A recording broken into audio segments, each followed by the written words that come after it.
নমস্কাৰ দিনটোৰ শিৰোনামলৈ আপোনাক স্বাগতম ষ্টুডিঅত মই জয়ন্ত মাধৱ গোস্বামী দিনটোৰ শিৰোনামত গুৰুত্বপূৰ্ণ খবৰ ৰাষ্ট্ৰীয় সেউজ ন্যায়াধিকৰণে অইল ইণ্ডিয়া লিমিটেডক বাঘজান কাণ্ডৰ বাবে 25 কোটি টকাৰ জৰিমনা বিহিলে এটা এনজিঅ'ৰে জড়িত বলিন কক্কৰ নামৰ এজন ব্যক্তিৰ গোচৰৰ শুনানি গ্ৰহণ কৰি আজি দিল্লীৰ ৰাষ্ট্ৰীয় সেউজ ন্যায়াধিকৰণে এই নিৰ্দেশনা জাৰি কৰে ন্যায়াধীশ এছপি ৱাংৰী আৰু সিদ্ধান্ত দাসৰে গঠিত দুজনীয়া বিচাৰপীঠ বাঘজান বিস্ফোৰণৰ ফলত হোৱা পৰিৱেশ জৈৱ বৈচিত্ৰ্যৰ ক্ষতি আৰু দাঁতি কাষৰীয়া অঞ্চলৰ লোকসকলে ভোগা দুৰৱস্থাৰ কথা অৱগত হোৱাত অইলক প্ৰাৰম্ভিক পৰ্যায়ত এই জৰিমনা বিহা হয় অইলক এনজিটিয়ে জৰিমনাৰ ধন তিনিচুকীয়া উপায়ুক্তক জমা দিবলৈ কয় আৰু পৰৱৰ্তী নিৰ্দেশসমূহ আখৰে আখৰে পালন কৰিবলৈ সকীয়াই দিয়ে অন্যহাতে এনজিটি বাঘজান কাণ্ড তদন্ত কৰিবলৈ এখন 8জনীয়া তদন্ত কমিটি গঠন কৰি দিয়ে এই কমিটিখনৰ অধ্যক্ষ হ'ব গুৱাহাটী উচ্চ ন্যায়ালয়ৰ অৱসৰপ্ৰাপ্ত ন্যায়াধীশ বিপি কটকী উল্লেখযোগ্য যে 27 মে তাৰিখে তিনিচুকীয়া জিলাৰ বাঘজানৰ অইল ইণ্ডিয়া লিমিটেডৰ তৈল খাদৰ পৰা কনডেনছেট হৈতে মিহলি প্ৰাকৃতিক গেছ অস্বাভাৱিকভাৱে নিৰ্গমন হৈছিল নিৰ্গমনৰ সময়ত ৰোধ কৰিব নোৱাৰাত 8 জুন তাৰিখে খাদটোত জুই লাগিছিল যি জুয়ে দাঁতি কাষৰীয়া অঞ্চলত বিস্তৰ ক্ষতি সাধন কৰিছিল আৰু যাৰ পৰিপ্ৰেক্ষিতত ৰাষ্ট্ৰীয় সেউজ ন্যায়াধিকৰণে অইল ইণ্ডিয়া লিমিটেডক বাঘজান কাণ্ডৰ বাবে 25 কোটি টকাৰ জৰিমনা বিহে লগতে নিজাববীয়াকৈ তদন্ত কমিটি গঠন কৰি দিয়া হয় 8জনীয়া তদন্ত কমিটিক 30 দিনৰ ভিতৰত প্ৰতিবেদন দাখিল কৰিবলৈ নিৰ্দেশ দিয়া হয়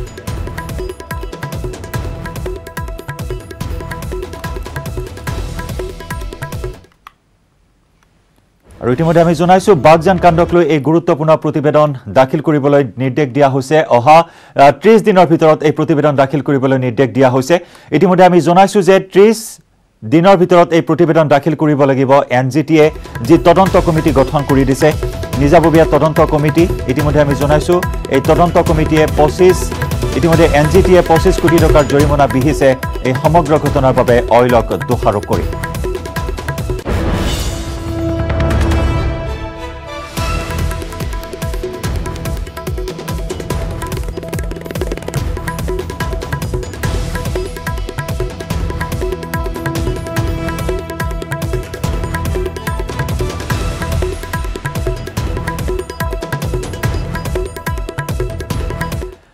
আৰু ইফালে ডুমডুমাৰ বাঘজান সংযোগী পকী দলং খহি যোৱাত এতিয়াও ব্যাহত হৈ আছে যাতায়াত ব্যৱস্থা পকী দলং খহি বাঘজানৰে যাতায়াত বিচ্ছিন্ন হোৱা তেলখাদৰ জুই নিৰ্বাপনৰ ক্ষেত্ৰত আহি পৰিছে বাধা আৰু ইপিনে নিৰ্মাণৰ এবছৰৰ ভিতৰতে পকী দলংখন খহি যোৱাত এতিয়া ক্ষুব্ধ হৈ পৰিছে স্থানীয় ৰাইজ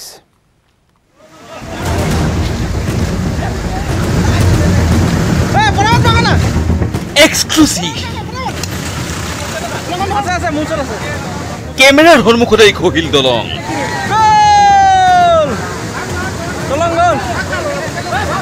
বুধবাৰে প্ৰাইম টাইম এটিনত দেখুৱাইছিলো ডুমডুমা বাঘজান সংযোগী পকী দলং খহি পৰাৰ এই দৃশ্য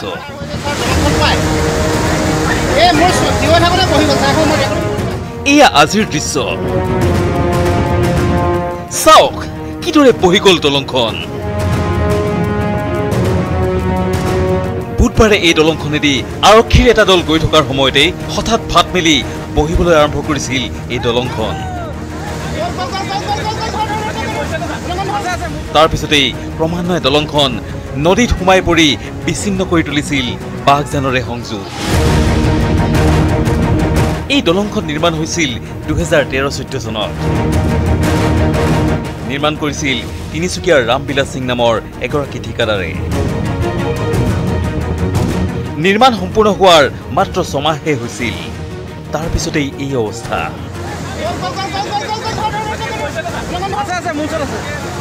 নিউজ 18ৰ হাতত পৰা তথ্যমতে এই দলংখনেৰে তৎকালীনভাৱে যাতায়াত সুচল কৰাৰ ব্যৱস্থা কৰিবলৈ সেনাবাহিনীক দায়িত্ব অৰ্পণ কৰা হৈছে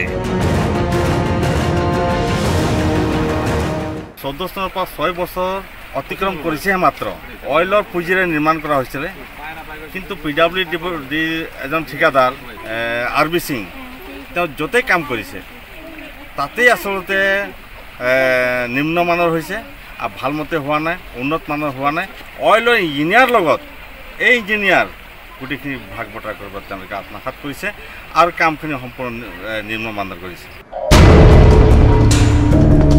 ইফালে বাঘজানৰ জুই নিৰ্বাপনৰ বাবে বিশেষকৈ কাম আৰম্ভ কৰাৰ সময়তেই এই দলংখন বহি যোৱাৰ পিছত বাঘজানলৈ টিপুক কৰদৈগুৰি হৈ যাতায়াতৰ বাবে বিকল্প পথ ব্যৱহাৰ কৰা হৈছে কিন্তু শেহতীয়াকৈ এই পথছোৱাটো দাইচা চাহ বাগিচাৰ সমীপত আন এখন দলং খহিবলৈ আৰম্ভ কৰিছে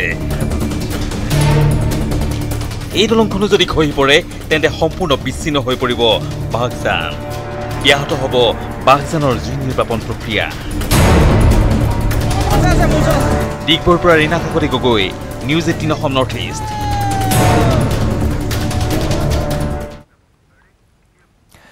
আনে গুৰুত্বপূৰ্ণ খবৰ ইটানগৰত ভূমিস্খলনৰ ঘটনা বন্ধ হৈ গল পাপু নালা ইউপিয়া পথ বিয়লি 5 বজাত সংঘটিত হোৱা এই ভূমিস্খলনৰ দৃশ্য বন্দী হল স্থানীয় পথচাৰীৰ মোবাইলৰ কেমেৰাত নেৰেনেপেৰা বৰষুণৰ ফলত ইটানগৰত এইদৰে সংঘটিত হৈছে ব্যাপক ভূমিস্খলন আনহাতে দনি পলৰ কলনী যোৱা নিশা যি ভূমিস্খলন সংঘটিত হৈছিল সেই ভূমিস্খলনত এগৰাকী কিশোৰী নিহত হয় পাহাৰৰ ওপৰৰ পৰা আহি শিল বালি মাটিয়ে কিশোৰীগৰাকী শুই থকা ঘৰটো আবদ্ধ কৰি পেলাই আজি পুৱা CRPFৰ জোৱান আৰু স্থানীয় লোকে বোকাত পজোৱা অৱস্থাত ঘৰটোৰ পৰা 7-8 বছৰীয়া কিশোৰীগৰাকীৰ মৃতদেহ উদ্ধাৰ কৰে এয়া নিউজ 18ৰ কেমেৰাত বন্দী হৈছে ভূমিস্খলনৰ শিহৰণকাৰী দৃশ্য এনেদৰে ভয়াবহ ভূমিস্খলন অব্যাহত আছে আৰু যাৰ ফলশ্ৰুতিত ইতিমধ্যে আমি জনাইছো এগৰাকী কিশোৰীয়ে প্ৰাণ হেৰুৱাইছে এই ভয়ংকৰ ভূমিস্খলনত আৰু ভূমিস্খলনৰ বাবে বন্ধ হৈ গৈছে পাপু নালা ইউপিয়া পথ বিয়লি 5 বজাত সংঘটিত হোৱা এই ভূমিস্খলনৰ দৃশ্য বন্দী হল স্থানীয় পথচাৰীৰ মোবাইল কেমেৰাত নেৰেনেপেৰা বৰষুণৰ ফলত ইটানগৰত এইদৰে সংঘটিত হৈছে ভয়ংকৰ ভূমিস্খলন আনহাতে দনি পল কলনী যোৱা নিশা হোৱা ভূমিস্খলনত প্ৰাণ গল এগৰাকী কিশোৰী পাহাৰৰ ওপৰৰ পৰা অহা শিল বালিয়ে আবদ্ধ কৰি পেলাই কিশোৰীগৰাকী শুই থকা বাসগৃহ আজি পুৱা CRPFৰ জোৱান আৰু স্থানীয় লোকে বোকাত পজোৱা ঘৰটোৰ পৰা 7-8 বছৰীয়া কিশোৰীগৰাকীৰ মৃতদেহ উদ্ধাৰ কৰে अभी तो गया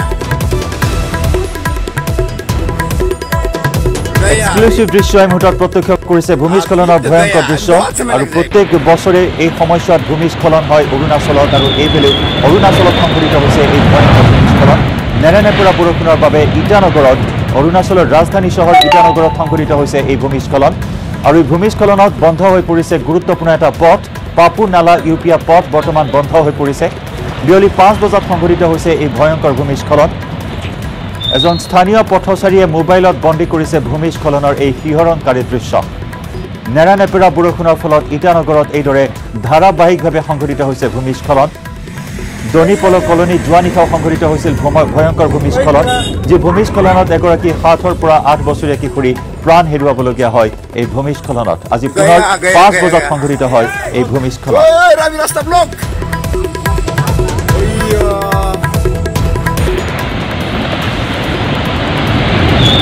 ভূমিস্খলনৰ বাবে পাপু নালা ইউপিয়া পথ সম্পূৰ্ণৰূপে বন্ধ হৈ পৰা পৰিলক্ষিত হৈছে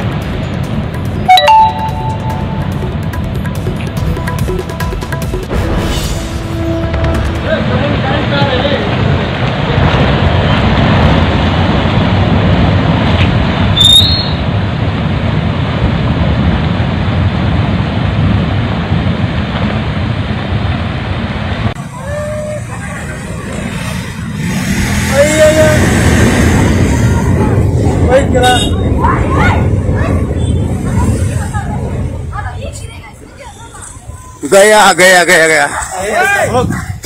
रावी रास्ता ब्लॉक এগৰাকী পথচাৰীয়ে মোবাইলত বন্দী কৰিছে এই শিহৰণকাৰী দৃশ্য আজি বিয়লি 5 বজাত সংঘটিত হৈছে এই ভয়ংকৰ ভূমিস্খলন আমি দেখুৱাইছো ভূমিস্খলনৰ ফলত মুহূৰ্তৰ ভিতৰতে পথছোৱা আবদ্ধ হৈ পৰিছে পাপু নালা ইউপিয়া পথ আবদ্ধ হৈ পৰা যাতায়াত সম্পূৰ্ণৰূপে ব্যাহত হৈ পৰে আনহাতে দনিপল কলনী যোৱা নিশা হোৱা ভূমিস্খলনত প্ৰাণ হেৰুৱাই এগৰাকী কিশোৰীয়ে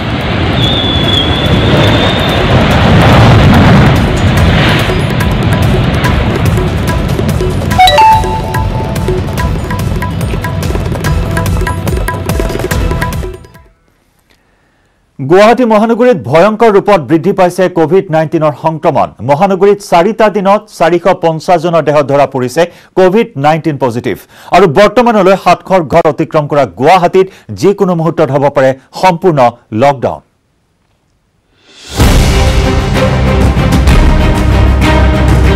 পুনৰ লকডাউনৰ দিশে গুৱাহাটী মহানগৰী মহানগৰীত দৈনিক কোভিড সংক্ৰমণ ঘটিছে শতাধিক লোকলৈ গুৱাহাটীত বৰ্তমানলৈ আক্ৰান্তৰ সংখ্যাই 700 ঘৰ অতিক্ৰম কৰাৰ পৰিপ্ৰেক্ষিততে পুনৰ লকডাউনৰ কথা বিবেচনা কৰিবলৈ বাধ্য হৈছে চৰকাৰ প্ৰশাসন। প্ৰশাসন অধিক কঠোৰ হৈ পৰিছে গুৱাহাটী মহানগৰীত। অনিৰ্দিষ্ট কাললৈ বন্ধ মহানগৰীৰ বেলতলা সাপ্তাহিক বজাৰ। বেলতলা সাপ্তাহিক বজাৰ অনিৰ্দিষ্ট কালৰ কাৰণে বন্ধ ঘোষণা কৰিছে। গতিকে আপোনালোকক সোনকালে দোকান বন্ধ কৰি ঘৰে যাবলৈ অনুৰোধ কৰা হৈছে। পৰৱৰ্তী নিৰ্দেশ নিদিয়ালৈকে বন্ধ থাকিব দেওবাৰ আৰু বৃহস্পতিবাৰে বহি অহা সাপ্তাহিক বজাৰখন। বৃহস্পতিবৰীয়া বজাৰ বহি থকাৰ মাজতে আহিল নিৰ্দেশনা। ততাতয়াকৈ বন্ধ হ'ল সাপ্তাহিক বজাৰখন। বেলতলা বজাৰ বন্ধ কৰাৰ আঁৰত গণসংক্ৰমণৰ ভয়। মহানগৰীত ইতিমধ্যে আৰম্ভ হৈছে গণসংক্ৰমণ। সামাজিক দূৰত্ব নমনা বেলতলা বজাৰৰ পৰা হ'ব পাৰে ভয়াৱহ গণসংক্ৰমণ। মহানগৰীৰ ভিন্ন প্ৰান্তত কোনো ভ্ৰমণ বৃত্তান্ত নথকাকৈ ইজনৰ পিছত সিজনৰ দেহত ধৰা পৰিছে কোভিড-19। বেলতলা থানা এলেকাৰ ভিতৰত পৰা বেলতলা ভেটাপৰা বশিষ্ঠ অঞ্চলতে গণসংক্ৰমণৰ কবলত পৰিছে প্ৰায় অৰ্ধশতাধিক লোক। গুৱাহাটীত কোভিড সংক্ৰমণৰ এনে ভয়াৱহতাৰ বাবেই স্বাস্থ্য বিভাগৰ প্ৰতিবেদন মৰ্মে প্ৰয়োজন অনুসৰি লোৱা হ'ব মহানগৰীত লকডাউনৰ সিদ্ধান্ত। গুৱাহাটীত গণসংক্ৰমণে ভয়াৱহ ৰূপ লোৱাৰ বাবেই গুৱাহাটী ভ্ৰমণ এৰাই চলিবলৈ আহ্বান জনাইছে ৰাজ্যিক স্বাস্থ্যমন্ত্ৰী পীযুষ হাজৰিকাই।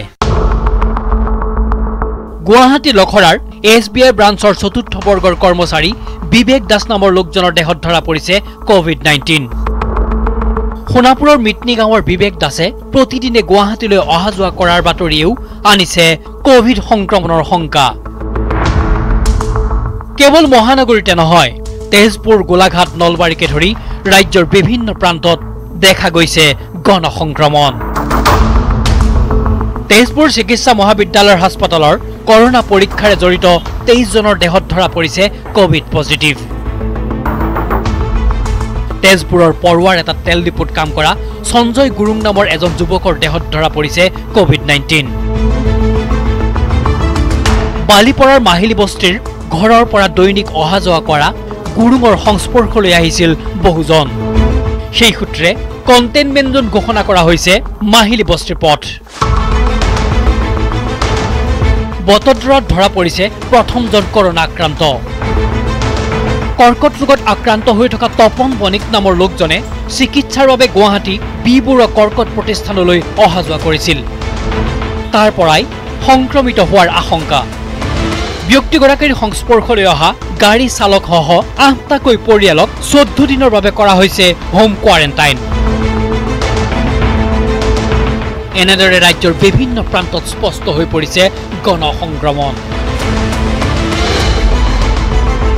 Bureau report, news 18 Assam north east.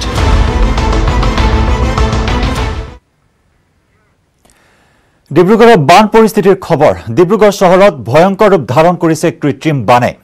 চাউল খোৱাত কৃত্ৰিম বানত মৃত্যুক আঁকোৱালি ল'লে এগৰাকী দুৰ্ভগীয়া মহিলাই।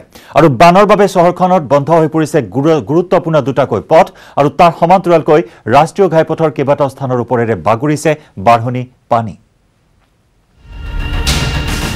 ভয়ংকৰ বান, বানত ডুবিল ডিব্ৰুগড়। ডিব্ৰুগড়ত ভয়াৱহ বান আৰু ডিব্ৰুগড় বান পৰিস্থিতি অধিক জটিল হৈ পৰিছে। ইতিমধ্যে এগৰাকী মহিলাৰ এই কৃত্ৰিম বানত পৰি মৃত্যু হৈছে। চাউল খোৱা ঘৰবন্দী চুকত মহিলাগৰাকী ঘৰ আছিল। তেখেতে ঘৰৰ পৰা ওলাই অহা সময়ত পানীত পৰি তেখেতৰ মৃত্যু হয়। আৰু মই দেখুৱাইছোঁ ইয়াৰ পৰিৱেশ। বৰ্তমান এইটো হৈছে মানকটা পথ। একাঠু পানীৰ তলত ডিব্ৰুগড়ৰ নতুন বজাৰ, থানা চাৰিআলি, মানকটা মিলননগৰ। বানত বুৰ গ'ল ডিব্ৰুগড়ৰ ৰাষ্ট্ৰীয় ঘাইপথো। পিছে এই বান বৰষুণ সৃষ্ট নে ব্ৰহ্মপুত্ৰৰ পৰা সোমোৱা পানী? এতিয়ালৈকে ঠাৱৰ কৰিব পৰা নাই ডিব্ৰুগড় প্ৰশাসনে। অভাৰব্ৰিজটোহে নাই পানী, বাকী ইফালেও পানী এফালেও পানী। আৰু 2015 চনত যি ধৰণৰ ডিব্ৰুগড় চহৰত পানী হৈছিল ঠিক একেধৰণৰ এইদৰে পানী হৈছে বুলি বহুতে প্ৰকাশ কৰিছে। 2015 চনৰ যিটো পৰিৱেশ সৃষ্টি হৈছিলে ডিব্ৰুগড়ত প্ৰায় এসপ্তাহ জুৰি আমি এই ঠাইতে ডিব্ৰুগড় থানা চাৰিআলিতে আমি ইয়াত বাঘৰ প্ৰতি আমি বাতৰি সংগ্ৰহ কৰিব লৈছিলে। প্ৰায় এককাল পৰ্যন্ত পানী হৈছিলে, নাও চলিছিলে এই ঠাইত। আৰু আকৌ পুনৰ এবাৰ দেখিছোঁ আমি এটা নাও চলিছে। ৰাস্তাৰ ওপৰত নাও চলি আছে, ৰাস্তাৰ ওপৰত কিন্তু বৰ্তমান ঘূৰ চলা পৰিলক্ষিত হৈছে আৰু এয়া হৈছে বৰ্তমান ডিব্ৰুগড়ৰ পৰিৱেশ। আৰু যদি বৰষুণ হৈ থাকে বা এইদৰে যদি পানীৰ স্তৰ বাঢ়ি গৈ থাকে হয়তো এক ভয়াৱহ দিশলৈ গতি কৰিব। প্ৰশাসনে বন্ধ কৰি দিলে Mankata road, SS road, convoy road. কেইবাটাও গুৰুত্বপূৰ্ণ পথ, বিশেষকৈ মানকটা পথ বা কনভয় ৰোড বা বজাৰৰ কিছু অংশ ইতিমধ্যে বন্ধ কৰি দিয়া হৈছে। প্ৰশাসনে তৎকালীনকৈ বন্ধ কৰি দিছে কাৰণ তাত যিকোনো লোক যোৱাটো বৰ্তমান বিপদজনক হৈ পৰিছে। पानी कितना है? बहुत ज्यादा पानी है, बच्चा लोग तो एकदम नहीं निकलता रहा तो बच्चा लोग मर जाता रहा। इतना पानी है? बहुत पानी, इतना पानी है। ডিব্ৰুগড়ৰ পৰা কেমেৰা পাৰ্চন দিনেশৰ সৈতে Thomas Burhagohain, news 18 Assam north east.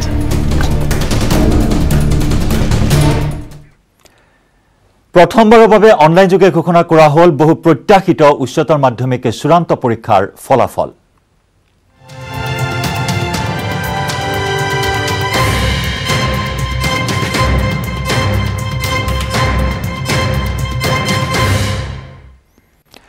হয়, আজি পুৱা 9 বজাত অনলাইন যোগে ঘোষণা কৰা হ'ল উচ্চতৰ মাধ্যমিক চূড়ান্ত পৰীক্ষাৰ ফলাফল। আৰু কলা শাখাত মুঠ 44 গৰাকী পৰীক্ষাৰ্থীয়ে স্থান লাভ কৰিলে শীৰ্ষ 10টা স্থানত। আৰু এই সন্দৰ্ভত চাৱা হওক কলা শাখাত শীৰ্ষ 3টা স্থান দখল কৰা পৰীক্ষাৰ্থীসকলক লৈ যুগুত কৰা আমাৰ এই বিশেষ ৰিপৰ্ট। কলা শাখাৰ প্ৰথম স্থানত পূবালী ডেকা। বহুত ভাল লাগিছে প্ৰথম স্থান পাই, আৰু লগতে মই কষ্ট কৰিছিলোঁ, যথেষ্টখিনি কষ্ট কৰিছোঁ। মই শিক্ষয়িত্ৰী হ'ব বিচাৰোঁ। শ্ৰদ্ধা বৰগোহাঁই। কি বিষয়ত মই এতিয়ালৈকে ভালদৰে থিৰাংকা নাই, কিন্তু তেনেদৰে আগুৱাই যাম। কলা শাখাৰ দ্বিতীয় স্থানত কাশ্মীৰী দাস। ভাল লাগিছে শুনি পেথক ৰিজাল্টটো। প্ৰবক্তা হ'ব মন আছে আৰু বেছি ষ্ট্ৰেছ ল'ব নালাগে, মোৰ এইখিনি বাকী আছে এইখিনি হোৱা নাই, সেনেকুৱা ষ্ট্ৰেছ ল'ব নালাগে, ভালকৈ পঢ়ি যাব লাগে। আৰু অন্বেষা কাৰ্য। বহুত বেছি ভাল লাগিলে, যিমান পাৰোঁ চিলেবাছটো কমপ্লিট কৰিবলৈ চেষ্টা কৰিছিলোঁ আৰু ৰেগুলাৰ পঢ়িছিলোঁ, সেইকাৰণে ৰাতিপুৱা গধূলি। চাইমা আব্দুল আহাদ। I would say that writing practice, revision, as well as the most special thing about this institution is that there are regular exams. Future plan, I'll be doing triple BA, that is in optional English, psychology and journalism, and after that I'll be pursuing for IAS.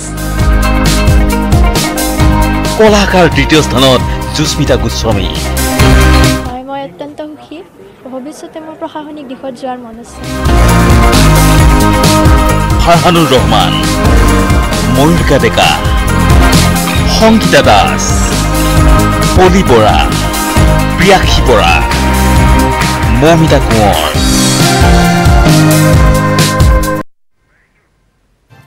আৰু ইফালে বিজ্ঞান শাখাত শীৰ্ষ 10টা স্থান দখল কৰিছে মুঠ 25 গৰাকীকৈ শিক্ষাৰ্থীয়ে। আৰু বিজ্ঞান শাখাত কোনে কোনে উজ্বলি উঠিবলৈ সক্ষম হ'ল আৰু বিশেষকৈ বিজ্ঞান শাখাত কোনে দখল কৰিলে শীৰ্ষ 3টা স্থান, চাৱা হওক আমাৰ আন এক ৰিপৰ্ট। বিজ্ঞান শাখাৰ প্ৰথম স্থানত অবিনাশ কলিতা। মই মেডিকেল লাইনত যাম বুলি আগতে স্থিৰ কৰিছিলোঁ আৰু সেইমতে তাৰ কাৰণে প্ৰস্তুতি কৰি আছোঁ আৰু ইয়াৰ পিছতো প্ৰস্তুতি অব্যাহত থাকিব। বিজ্ঞান শাখাৰ দ্বিতীয় স্থানত নাইমা ফিৰদৌছ বৰভূঞা।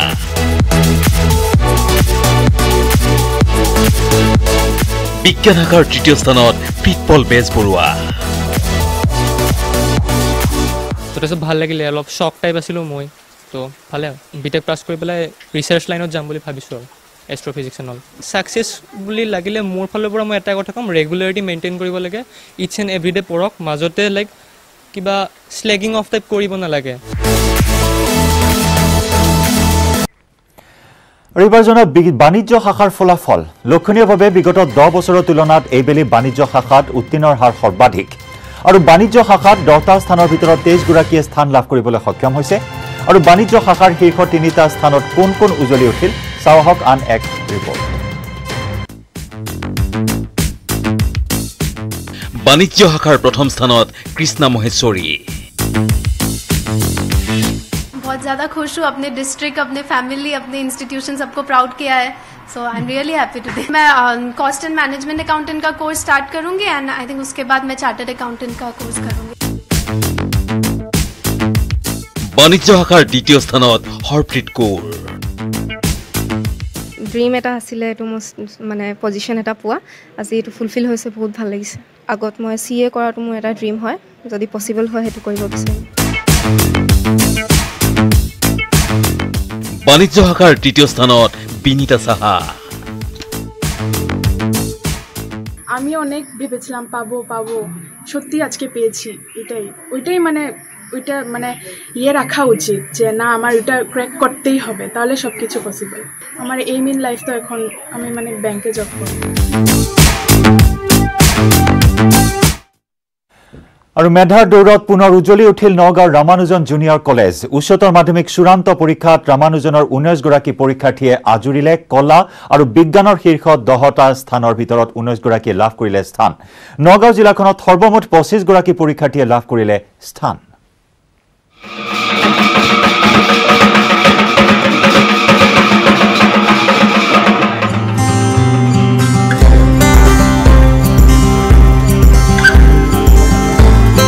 আকৌ উজ্বলি উঠিল নগাঁৱৰ ৰামানুজন জুনিয়ৰ কলেজ কনিষ্ঠ মহাবিদ্যালয়খনৰ পৰা সৰ্বমুঠ 19 গৰাকী পৰীক্ষাৰ্থীয়ে স্থান লাভ কৰিবলৈ সক্ষম হ'ল উচ্চতৰ মাধ্যমিক চূড়ান্ত পৰীক্ষাৰ ফলাফলত ইফালে নগাঁও জিলাত সৰ্বমুঠ 25 গৰাকী পৰীক্ষাৰ্থীয়ে উচ্চতৰ মাধ্যমিক চূড়ান্ত পৰীক্ষাত স্থান লাভ কৰিছে কনিষ্ঠ মহাবিদ্যালয়খনৰ পৰা কলা শাখাত শীৰ্ষস্থান দখল কৰিবলৈ সক্ষম হৈছে শ্ৰদ্ধা বৰগোহাঁইয়ে তৃতীয় স্থানত প্ৰিয়াক্ষী বৰা চতুৰ্থ স্থানত জুলি বৈশ্য পঞ্চম স্থানত কাবেৰী কোঁচ সপ্তম স্থানত উদিতা ঈশানী কাকতি আৰু শতাব্দী পূজাৰী তথা নৱম স্থানত নম্ৰতা বৰুৱা উপনীত হৈ জিলিকাই তুলিছে শিক্ষা প্ৰতিষ্ঠানখন এটা বিষম পৰিস্থিতি আহিছে সকলোৰে বাবে অকল আমাৰ বাবে নহয় গোটেই বিশ্ববাসীৰ বাবে আৰু আমি সকলোৱে মিলি পেলাই যদি একগোট হৈ যুঁজো তেনেহ'লে নিশ্চয় আমি সফল হ'ম খুব ভাল লাগিছে আৰু ওয়াৰ্ডেৰ এক্সপ্ৰেস কৰব নোৱাৰো আৰু কিমান বেছি ভাল লাগিছে চিকিৎসা বিজ্ঞান পঢ়াৰ মন আছে চিকিৎসা বিজ্ঞান স্থান লাভ কৰিব বুলি ভাবিছিলা ভাবিছিলো ভৱিষ্যতে মোৰ এগৰাকী সিভিল সাৰ্ভেন্ট হোৱাৰ আশা আৰু এতিয়া কি হবি মেজৰলৈ পঢ়িবা মই পল সায়েন্সত মেজৰলৈ পঢ়িম মই UPSC দিম বুলি ভাবিছো IPS বা IAS তেনেকুৱা এজন বিষয়া হ'ম বুলি ভাবিছো ৰাজনীতি যোৱা আশা আছে মোৰ ৰাজনীতি বিজ্ঞান আছিলে মই ইমান হেৰি নাই আৰু পঢ়াৰ বাহিৰে কি হবি আছে মোৰ পেইন্টিং কৰি ভাল পাওঁ মই আৰ্ট কৰি বহুত ভাল পাওঁ আৰু মই নভেলছ পঢ়ি খুব ভাল পাওঁ স্পেশালি ৰবিন শৰ্মাৰ নভেলছ ইফালে মহাবিদ্যালয়খনে বিজ্ঞান শাখাটো ঈৰ্ষণীয় ফলাফল লাভ কৰিছে বিজ্ঞান শাখাত মহাবিদ্যালয়খনৰ পৰা ৰাজ্যৰ ভিতৰতে চতুৰ্থ স্থান দখল কৰিছে সাগৰ গোৱালাই আশিষ কুমাৰ গাৰ্গে পঞ্চম স্থান ব্ৰঞ্জিত হাজৰিকাই ষষ্ঠ স্থান অমৰানজ্যোতি পেগু আৰু স্বপ্নম গুঞ্জন বৰাই সপ্তম স্থান মনিৰুল ইছলাম চিন্ময় নাথ আমিষা সিং আৰু হিমাঞ্জ্যোতি বৰগোহাঁইয়ে অষ্টম স্থান উৎপল ৰাজ কেম্প্ৰাই নৱম স্থান আৰু ইফতিকাৰ আহমেদে দশম স্থান লাভ কৰি শিক্ষানুষ্ঠানখনলৈ কঢ়িয়াই আনিছে গৌৰৱ আৰু পূৰ্বৰ ধাৰাবাহিকতা অক্ষুণ্ণ ৰাখি এইবেলি 19 গৰাকীকৈ পৰীক্ষাৰ্থীয়ে স্থান লাভ কৰাত উৎফুল্লিত হৈ পৰিছে শিক্ষানুষ্ঠানখনৰ ছাত্ৰ ছাত্ৰী শিক্ষক শিক্ষয়িত্ৰীৰ লগতে সমগ্ৰ নগাঁও জিলাবাসী নগাঁৱৰ পৰা নীলোৎপল বৰাৰ report news 18 Assam north east দিনটোৰ শিৰোনামত খবৰৰ ধাৰা অব্যাহত ৰাখিম কিন্তু তাৰ পূৰ্বে সময় হ'ল খন্তেক সময়ৰ বাবে বাণিজ্যিক বিৰতিৰ ৰাজ্যিক ঘোষিত উচ্চতৰ মাধ্যমিকৰ চূড়ান্ত পৰীক্ষাৰ ফলাফলত ৰাজ্যৰ ভিতৰতে পুনৰ শীৰ্ষ স্থানত শিৱসাগৰ জিলা হাইস্কুল শিক্ষান্ত পৰীক্ষাৰ পিছত উচ্চতৰ মাধ্যমিকৰ বিজ্ঞান শাখাৰ ফলাফলত শ্ৰেষ্ঠত্ব অৰ্জন কৰিলে শিৱসাগৰ জিলাই ইফালে কলা আৰু বাণিজ্য শাখাত উত্তীৰ্ণৰ ক্ৰমে দ্বিতীয় আৰু তৃতীয় স্থানত আছে জিলাখন পুনৰ উজ্বলিল শিৱসাগৰ হাইস্কুল শিক্ষান্ত পৰীক্ষাত ৰাজ্যৰ ভিতৰতে উত্তীৰ্ণৰ হাৰেৰে শ্ৰেষ্ঠ হৈছিল শিৱসাগৰ জিলা বৃহস্পতিবাৰে ঘোষিত উচ্চতৰ মাধ্যমিক ফলাফলত পুনৰবাৰ জিলিকি উঠিল ঐতিহ্যমণ্ডিত শিৱসাগৰ জিলা ফলাফল অনুসৰি বিজ্ঞান শাখাত 95.97% ৰাজ্যৰ ভিতৰতে শ্ৰেষ্ঠত্ব অৰ্জন কৰিবলৈ সক্ষম হৈছে শিৱসাগৰ জিলাই বিগত বৰ্ষতো বিজ্ঞান শাখাত শিৱসাগৰে শ্ৰেষ্ঠ স্থান অৰ্জন কৰিছিল আনহাতে শিৱসাগৰ জিলাই কলা শাখাত 88.64% আৰু বাণিজ্য শাখাত 95.50%ৰে ৰাজ্যৰ ভিতৰতে লাভ কৰিছে ক্ৰমে দ্বিতীয় আৰু তৃতীয় স্থান জিলাখনে বিজ্ঞানত অসমৰ ভিতৰত শ্ৰেষ্ঠ আৰ্টছত দ্বিতীয় শ্ৰেষ্ঠ আৰু কমাৰ্চত তৃতীয় শ্ৰেষ্ঠ আৰু এইখিনিৰ মূলতে হৈছে শিৱসাগৰ জিলাৰ শিক্ষক ছাত্ৰ ছাত্ৰী অভিভাৱক প্ৰধানসকল আৰু স্থানীয় ৰাইজৰ সহযোগিতাত আমি এইখিনি পাইছোঁ শিৱসাগৰৰ পৰা Joyjyoti Gogoi, news 18 Assam north east. দিনটোৰ শিৰোনামৰ ব্ৰেকিং নিউজ। কোভিড-19 তথা কৰোনা ভাইৰাছৰ সংক্ৰমণক লৈ মুখ্যমন্ত্ৰীৰ উচ্চস্তৰীয় এখন বৈঠক। ৰাজ্যৰ শেহতীয়া পৰিস্থিতিক লৈ বৈঠকত আলোচনা কৰা হৈছে। স্বাস্থ্যমন্ত্ৰী ডক্টৰ হিমন্ত বিশ্ব শৰ্মাৰে মুখ্যমন্ত্ৰী সৰ্বানন্দ সোণোৱালৰ গুৰুত্বপূৰ্ণ বৈঠক। ৰাজ্যৰ শেহতীয়া পৰিস্থিতিৰ সন্দৰ্ভত সবিস্তাৰে আলোচনা কৰা হৈছে বৈঠকত। কৰোনাৰ গণসংক্ৰমণক লৈ উদ্বিগ্ন ৰাজ্য চৰকাৰ আৰু কৰোনাৰ সংক্ৰমণ ৰোধৰ বাবে অধিক কঠোৰ পদক্ষেপ গ্ৰহণৰ নিৰ্দেশ দিয়া হৈছে আৰু স্বাস্থ্য বিভাগক এই নিৰ্দেশ মুখ্যমন্ত্ৰী সৰ্বানন্দ সোণোৱালৰ। পুনৰ জনাইছো মুখ্যমন্ত্ৰী সৰ্বানন্দ সোণোৱালৰ এক উচ্চস্তৰীয় বৈঠক আৰু উচ্চস্তৰীয় বৈঠকত অংশগ্ৰহণ কৰিছে স্বাস্থ্যমন্ত্ৰী ডক্টৰ হিমন্ত বিশ্ব শৰ্মা। ৰাজ্যৰ শেহতীয়া পৰিস্থিতিৰ সন্দৰ্ভত আলোচনা কৰা হৈছে এই বৈঠকত আৰু বিশেষকৈ ৰাজ্যত যি কৰোনা ভাইৰাছৰ গণসংক্ৰমণ আৰম্ভ হৈছে এই বিষয়টোক লৈ উদ্বিগ্ন হৈ পৰিছে মুখ্যমন্ত্ৰী সোণোৱাল আৰু এই ক্ষেত্ৰত স্বাস্থ্য বিভাগক বিহিত ব্যৱস্থা গ্ৰহণ কৰিবলৈ নিৰ্দেশ দিয়ে মুখ্যমন্ত্ৰী সোণোৱালে।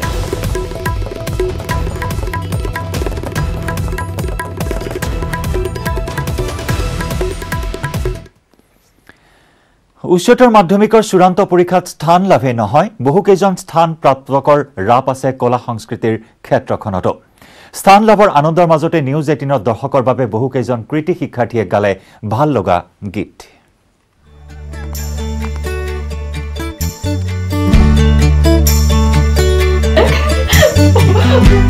কলা শাখাত প্ৰথম স্থান লাভ কৰা শ্ৰদ্ধা বৰগোহাঁই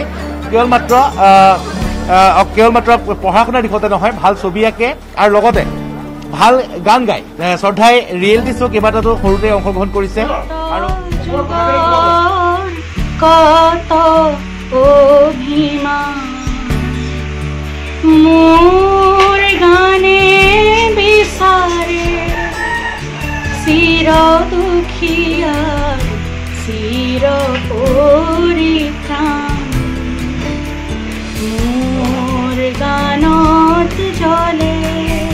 আৰু ঐতিহ্যমণ্ডিত কটন বিশ্ববিদ্যালয়ৰ সুনাম কঢ়িয়াইছে দেৱাশ্ৰী বৰাই। কেনেকৈ আগবাঢ়িবা? কটন বিশ্ববিদ্যালয়তে ইকনমিক্সত মেজৰ ল'ম বুলি ভাবিছোঁ। গান শুনো, মই ড্ৰয়িং কৰি ভাল পাওঁ।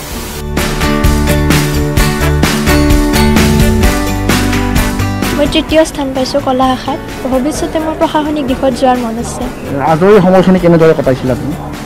মই ডেন্সিং কৰি ভাল পাওঁ আৰু ছিংগিং কৰোঁ মাজে মাজে আৰু আৰ্ট কৰোঁ। আৰ্ট বহুত ভাল পাওঁ। আমাৰ নিউজ 18 দৰ্শকসকলে অকণমান গানৰ কলি দুটামান আহে। মানুহে মানুহৰ বাবে যদিহে অকণো নেভাবে, অকণি সহানুভূতিৰে ভাবিব কোনেনো কোৱা সমনীয়া। মানুহে মানুহৰ বাবে। দিনটোৰ শিৰোনামত পুনৰ সময় হ'ল আন এটি চমু বাণিজ্যিক বিৰতিৰ।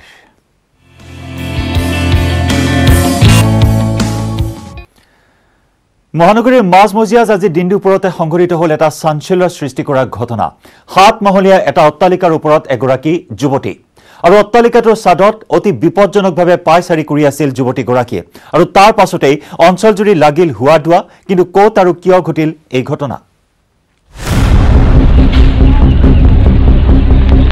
7 মহলীয়া এটা অট্টালিকাৰ ওপৰত এগৰাকী যুৱতী। অট্টালিকাটোৰ ছাদত বিপদজনকভাৱে পায়চাৰি কৰি আছে যুৱতীগৰাকীয়ে আৰু তলত এজাক মানুহ। কিয়নো মুহূৰ্তত চূড়ান্ত অঘটন ঘটাৰ আশংকাত সকলোৰে তীব্ৰ উৎকণ্ঠা। 1.5 ঘণ্টাজোৰা এক শ্বাসৰুদ্ধকৰ পৰিস্থিতি। উচ্চতৰ মাধ্যমিকৰ ফলাফলক লৈ কেতিয়া ব্যস্ত আছিল সমগ্ৰ ৰাজ্য। মহানগৰীৰ লকডাউন চলি থকা কুমাৰপাৰাৰ সমীপতে হঠাৎ লাগিল হুৱা দুৱা। মাছখোৱাৰ 7 নম্বৰ গলিৰ জৈন ভৱন। ছাদৰ ওপৰত বিপদজনকভাৱে থকা যুৱতীগৰাকী দেখি গোট খালে বহু মানুহ। 1.5 ঘণ্টা ধৰি তেওঁ ওপৰতে বহি আছিলে। ছুইচাইড জাম্প কৰি দিম তেনেকুৱা তাই বাৰী বাৰী ধমকি দি আছে। আৰক্ষী মানুহ আছিলে ওপৰত, তেওঁলোকে বুজালে। তাৰপিছত তেওঁক আশ্বাস কৰা হৈছে কি তুমি যোনটো ল'ৰাক ভাল পাওঁ তোমাৰ লগত বিয়া হৈ যাব। তাক দিয়াৰ পাছত তাই উভতি গুচি গ'ল। লকডাউনৰ মাজত ইমান পুলিচে কষ্ট কৰি আছে, তাৰ মাজত আৰক্ষী এমাৰ্জেঞ্চি ছাৰ্ভিচক এনেকুৱা যদি নিয়োজিত কৰে ৰাইজে, তেতিয়াহ'লে আমাৰ কাৰণে সেইটো বস্তু বেয়া। প্ৰথমতে ধৰিব পৰা নাই কিহৰ কাৰণে কি হৈছে, কোন আছে কি নাই, কিন্তু পিছত এই বিল্ডিঙৰ মানুহকেইটা কথা পাতাত এনেকুৱা লাগিছে যে এইটো প্ৰেমৰ কিবা চাকাৰ আছে। আৰু ছোৱালীটো শুনা মতে যেনেকৈ আমাৰ চাউণ্ডটো আমি পাই আছোঁ, ছোৱালীটো সেই বিল্ডিঙতে কাম কৰে। খবৰ দিয়া হ'ল আৰক্ষীকো, আহিল জৰুৰীকালীন সেৱাৰ অগ্নি নিৰ্বাপক বাহিনীৰ লোকো। খদমদমকৈ চলিল উদ্ধাৰ অভিযান। অৱশেষত ১.৫ ঘণ্টাজোৰা তীব্ৰ উৎকণ্ঠাৰ অৱসান ঘটাই বৰ কৌশলেৰে আৰক্ষীৰ এটা দল অট্টালিকাটোৰ ছাদলৈ উঠি কৰায়ত্ব কৰিলে যুৱতীগৰাকীক। পোহৰলৈ আহিল প্ৰেমজনিত কাৰণত চৰম পদক্ষেপ ল'বলৈ কৰা চেষ্টাৰ কথা। তাৰ ছাদৰ উঠি মানে ছুইচাইড কৰিব লৈছিলে, এটেম্প টু ছুইচাইড। তাকে বুজাই ফুৰাই আমাৰ SCP চাহেব গ'ল, গোটেইখিনি গৈ বুজাই মেলি তাইক তললৈ নমাই আনিলে। এতিয়া ছেফ হৈ আছে, তাইক খালি এতিয়া কাউন্সিলিং কৰিব লাগিব। মেডিকেলৰ ডক্টৰ আমি মাতিছোঁ, চাইকট্ৰি তেওঁ আহি পেলাই কাউন্সিলিং কৰাৰ পিছত কি হয় দেখা যাব। ছোৱালীৰ মাক ইয়াত মেড চাৰ্ভেণ্ট আৰু ল'ৰাটো ইয়াত চকীদাৰটো পুতেক। যুৱতীগৰাকীৰ মাতৃগৰাকীয়ে এপাৰ্টমেণ্টৰ আৱাসীৰ গৃহত কাম কৰে। এপাৰ্টমেণ্টৰ নিৰাপত্তাৰক্ষীৰ সৈতে থকা প্ৰেমৰ সম্পৰ্কত ফাপ মেলাৰ বাবে মাছ খোৱাত কিছু সময়ৰ বাবে সৃষ্টি হৈছিল এই ৰুদ্ধশ্বাস পৰিস্থিতিৰ। পাৰ্থজ্যোতি হাজৰিকাৰ সহযোগত কেমেৰা পাৰ্চন মনোজৰ সৈতে বলেন Bhattacharya, news 18 Assam north east. CEM পদৰ পৰা অপসাৰিত হ'ব পাৰে দেৱলাল গালোচা। গালোচাক CEM পদৰ পৰা অপসাৰণ কৰাৰ সম্ভাৱনা বিজেপিৰ নেতৃত্বৰ। দেৱলাল গালোচাৰ বিৰুদ্ধে আৰক্ষীৰ চাৰ্জশ্বিট দাখিল। হাফলং আদালতত দাখিল কৰা হৈছে চাৰ্জশ্বিট। গালোচাৰ বিৰুদ্ধে হত্যা আৰু দেশদ্ৰোহিতাৰ গোচৰত চাৰ্জশ্বিট দাখিল কৰা হয়। পূৰ্ণেন্দু নিন্দু হত্যাকাণ্ডৰ লগত জড়িত গালোচা। এই অভিযোগৰ বাবে চাৰ্জশ্বিট দাখিল কৰা হৈছে গালোচাৰ বিৰুদ্ধে। দেৱলালৰ বিৰুদ্ধে গোচৰ চলাবলৈ নিৰ্দেশ দিয়ে গুৱাহাটী উচ্চ ন্যায়ালয়ে।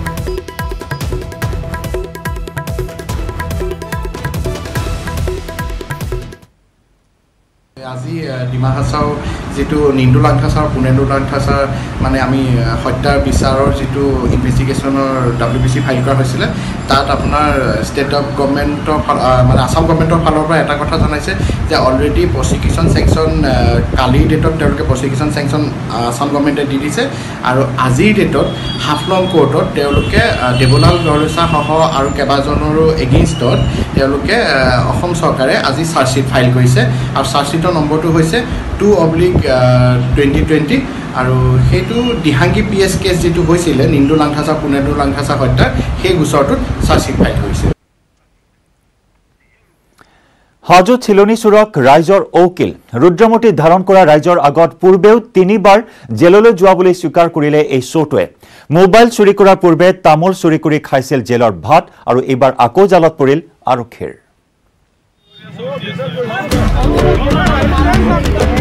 এইহেন কৰোণাকাল, তাৰ মাজতে এঠাইত জুমুৰি ধৰিলেহি জুমে জুমে মানুহে। একে ঠাইত ইমান মানুহে কৰিছে কি? মানুহৰ জুমৰ মাজত বান্ধি থোৱা হৈছে এটা গভাইত চোৰ। এই যুৱতীগৰাকীৰ এটা মোবাইল ফোন চুৰ কৰিছিল চোৰটোৱে।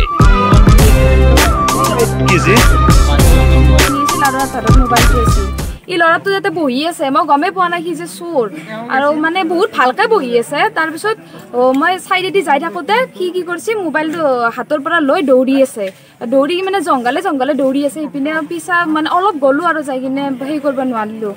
আজি মানে তাক দেখা পাইছোঁ, দিনত 5:30 বজাত চুৰ কৰিছিল নে, আজি দেখা পাইছোঁ। দেখা পাই কিনে তাক হেৰি কৰিছোঁ। যুৱতীগৰাকীৰ মোবাইল চুৰ হোৱাৰ পিছতেই ককায়েকে ধৰা পেলালে মোবাইল চুৰটো।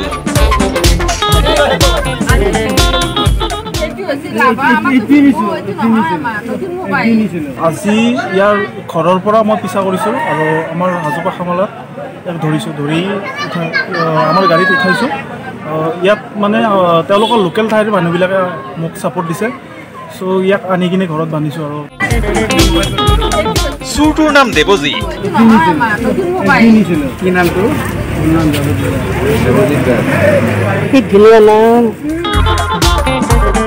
নিচা খোৱাৰ অভ্যাস আছে তাৰ। পকেটতো কিবা চিলিম দিলিম মই নিচা আৰু একো নকৰোঁ। কি আৰু ভাংটো সদায় খাওঁ, কিন্তু টেবলেট সদায় খাওঁ, কেতিয়াবা এটা নাখাওঁ। ভাংটো সদায় খাওঁ। চুৰটোক ধৰা পেলোৱাৰ পিছত ৰাইজে সোধালে অকিল আৰু তাৰ পিছতেই নিউজ 18ৰ আগত চুৰটোৱে হৈও কাঢ়িলে চুৰি কৰাৰ কথা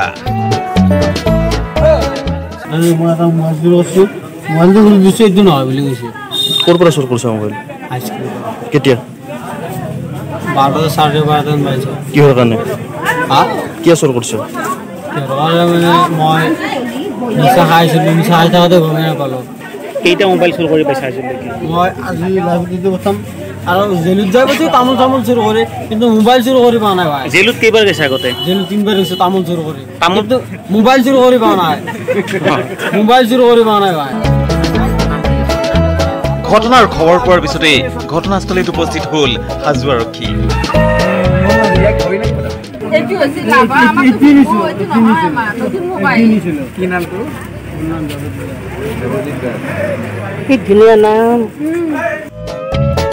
ইয়াৰ পিছতে চুৰটোক আৰক্ষী নিলে জেল হাজতলৈ হাজোৰ পৰা Dhiraj Das news 18 Assam north east অন্তিম ষান্মাসিকৰ পৰীক্ষাত অৱতীৰ্ণ নোহোৱাকৈ স্নাতক বা স্নাতকোত্তৰ হ'ব পাৰে চূড়ান্ত বৰ্ষৰ শিক্ষাৰ্থীসকল কোভিড সংক্ৰমণৰ পৰিপ্ৰেক্ষিততে চূড়ান্ত পৰীক্ষা অনুষ্ঠিত নোহোৱাৰ সম্ভাৱনা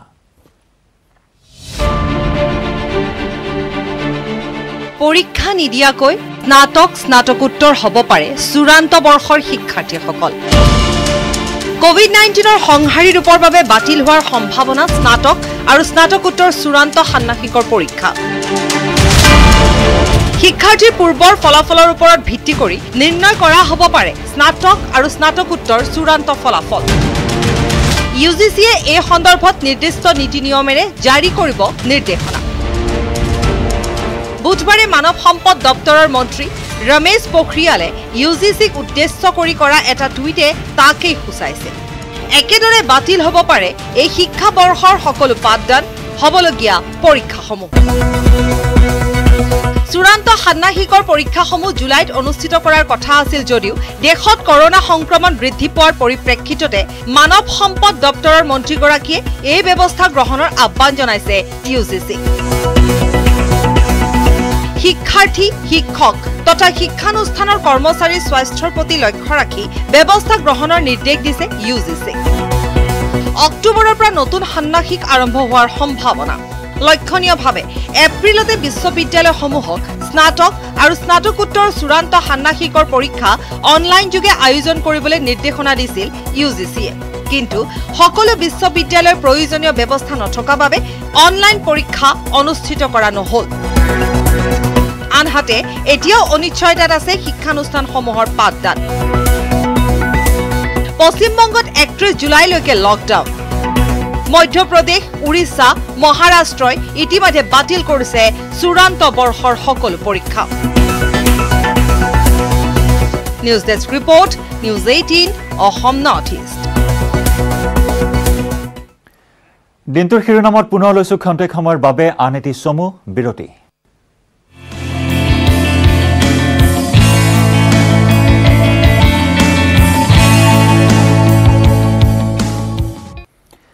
সুনাম কঢ়িয়ালে মহানগৰীৰ চাই বিকাশ জুনিয়ৰ কলেজে পূৰ্বৰ সুখ্যাতি অক্ষুণ্ণ ৰাখি এইবেলিও শিক্ষানুষ্ঠানখনৰ পৰা লাভ কৰিলে বিজ্ঞান শাখাত দুটাকৈ স্থান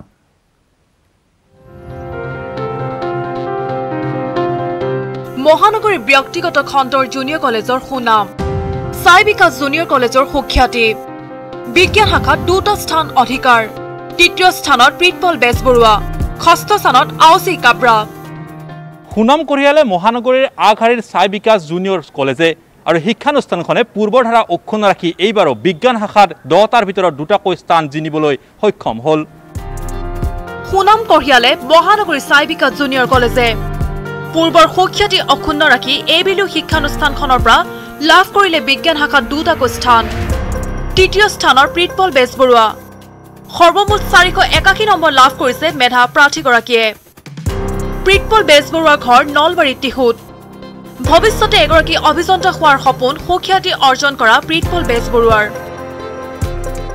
যথেষ্ট ভাল লাগিলে অলপ শ্বক টাইপ আছিলোঁ মই তো ভালে বিটেক পাছ কৰি পেলাই ৰিচাৰ্চ লাইনত যাম বুলি ভাবিছোঁ আৰু এষ্ট্ৰফিজিক্স এণ্ড অল ছাকচেছ বুলি লাগিলে মোৰ ফালৰ পৰা মই এটা কথা ক'ম ৰেগুলাৰিটি মেইনটেইন কৰিব লাগে ইটছ এণ্ড এভৰিডে পঢ়ক মাজতে লাইক কিবা স্লেগিং অফ টাইপ কৰিব নালাগে একেটা বিভাগত ষষ্ঠ স্থান লাভ কৰিছে আউচি কাব্ৰাই কোনো ব্যক্তিগত সহায়ক অবিহনে ভাল ফল দেখুৱাবলৈ সক্ষম হোৱা আউচিৰ জীৱনৰ লক্ষ্য এগৰাকী অভিযন্তা হোৱাৰ পঢ়া শুনাৰ উপৰিও গান শুনি গিটাৰ বজাই ভাল পোৱা আউচি ঘৰ চেনিকুঠিত बहुत अच्छा लगा अनएक्सपेक्टेड था तो और भी अच्छा लगा इंजीनियरिंग करने का प्लान है अभी तो जेई मेंस होता है जेई मेंस और एडवांस वो जनवरी अटेम्प्ट दिया है और अब जुलाई में होगा नेक्स्ट শিক্ষাৰ্থীৰ এনে সাফল্যক লৈ উৎসাহী শিক্ষানুষ্ঠানখনৰ কৰ্তৃপক্ষ हम लोग का अच्छा ही लगा था हम लोग का एक्सपेक्ट भी किया हुआ इस बार भी पोजीशंस भी रहेगा लास्ट ईयर में भी हम लोग का 3 पोजीशन आया हुआ है इस बार भी 2 पोजीशंस आया हुआ और आएंगे सोचा था उसका कुछ 1-2 मार्क्स का वजह से कुछ पोजीशंस नहीं मिला फिर तो अच्छा ही पा रहा था নিউজ 18 তৰফৰ পৰা 2 মেধা সম্পূৰ্ণ প্ৰাৰ্থীক জনাই অশেষ শুভকামনা কেমেৰাত মনোজৰ সহযোগত বলেন Bhattacharya report news 18 Assam north east দেশত কোভিড সংক্ৰমণে প্ৰতিদিনে গঢ়িছে অভিলেখ কোভিড সংক্ৰমণৰ ৰোধৰ বাবে দেশত দিয়া হৈছিল লকডাউন 69 দিন ধৰি চলা লকডাউনৰ অন্তত 1 জুনৰ পৰা আৰম্ভ হৈছিল আনলক 1 কিন্তু এই আনলকৰ সময়ছোৱাত কোভিড সংক্ৰমণ বৃদ্ধি পালে প্ৰায় 2 lakh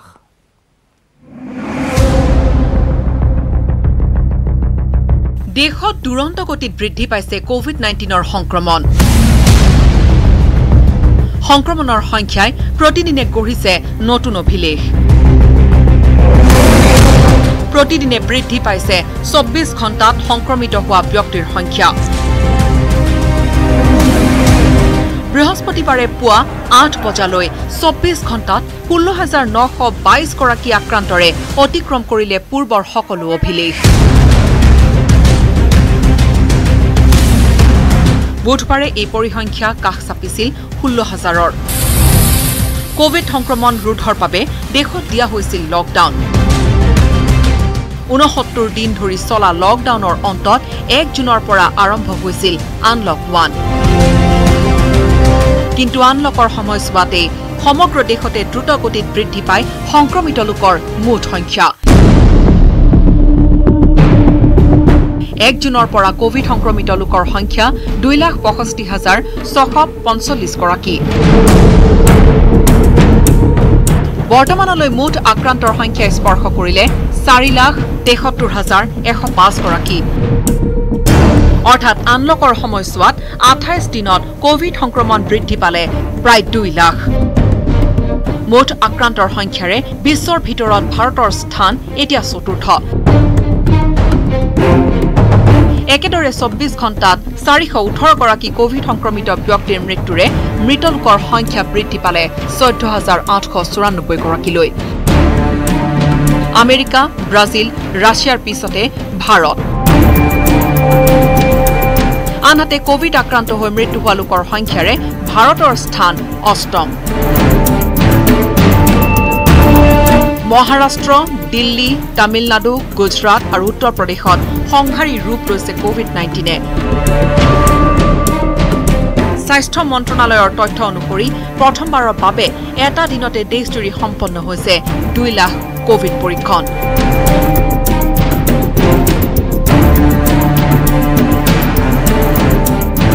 news desk report news 18 Assam north east ৰাজ্যত কৰোনা মহামাৰীৰ ভয়াৱহতাৰ মাজতে বানৰ বিভীষিকা উজনি নামনিত ভয়ংকৰ ৰূপ ধাৰণ কৰিছে সংহাৰী বানে ফেনে ফুটুকাৰে উফন্দি উঠিছে নৈ উপনৈসমূহ আৰু বিপদ সীমাৰ ওপৰেৰে বৈছে ব্ৰহ্মপুত্ৰৰ জলপৃষ্ঠ আৰু এই ৰিপৰ্ট আগবঢ়াই দিনটোৰ শিৰোনামৰ পৰা বিদায় লৈছো নমস্কাৰ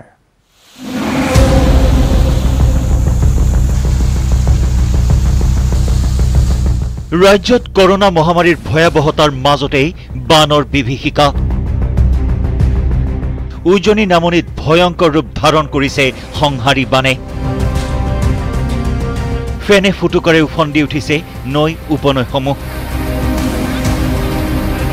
বিপদ সীমাৰ ওপৰেৰে বৈছে ব্ৰহ্মপুত্ৰ জলপৃষ্ঠ ভয়ংকৰ বানৰ কবলত পৰিছে তিনিচুকীয়া জিলাৰ তালাপৰ কেইবাখনো গাঁও। ডুমডুমা সমষ্টিৰ দুখন দলং উটুৱাই নিলে বানে। শদিয়াৰ তালাপ আৰক্ষী চকী, তালাপ বালিবজাৰ উচ্চ ইংৰাজী বিদ্যালয়কে ধৰি কেইবাখনো বিদ্যালয় বানৰ কবলত। ৰাষ্ট্ৰীয় ঘাইপথৰ ওপৰেৰে বৈছে পানী। তালাপৰ ঘৰে ঘৰে ভিতৰত সোমাইছে কেৱল পানী। বানত কেইবাটাও পথ ছিঙি নিয়াৰ ফলত বন্ধ হৈ পৰিছে যাতায়াত। যিখন দলং আছিলে দলংখন অলৰেডি আপোনাৰ দুটা কলবট দি দলংখন আৰু ৰাস্তাখন আপোনাৰ চলাচল হৈ আছিলে। এতিয়া আমাৰ দলংখন ভঙাৰ পিছত আমাৰ দুটা গাঁৱৰ মাজত এটা বিভাগ নিচিনা হৈ গৈছে। এতিয়া এইটো গাঁৱৰ মানুহ এইটো গাঁৱত আহিব নোৱাৰে বা প্লাছ সেইটো গাঁৱৰ মানুহ যদি চাকৰি কৰে সেই মানুহটোৰ কাৰণে মানে অসুবিধা হৈ গ'ল। ইফালে ডিমৌত বন্যাৰ্তৰ আৰ্তনাদ। শিৱসাগৰ জিলাৰ ডিমৌৰ কৈবৰ্ত দলনিৰ জোৰদুবি মিচিং গাঁৱত আৰ্তনাদ বন্যাৰ্তৰ। দিচাং নৈৰ বাঢ়নি পানীয়ে মুহূৰ্ততে বুৰাই পেলাইছে জোৰদুবি অঞ্চলৰ ৮০তকৈও অধিক বাসগৃহ। বানপীড়িত দৰিদ্ৰ পৰিয়ালে এমুঠি অন্নৰ বাবে কৰিবলগীয়া হৈছে হাহাকাৰ। পটকে পানীটো উঠি আহিলে বাঢ়ি গ'ল, তাৰপিছত ৰাইজৰ বহুতখিনি সমস্যা হৈ গ'ল। গৰু ছাগলী থ'বলৈ বা কিবা কিবি কৰিবলৈ এতিয়া লেট্ৰিন বাথৰুম টিউবৱেল চব পানীত ডুব গ'ল। ৰাইজৰ বহুতখিনি অসুবিধা হৈছে।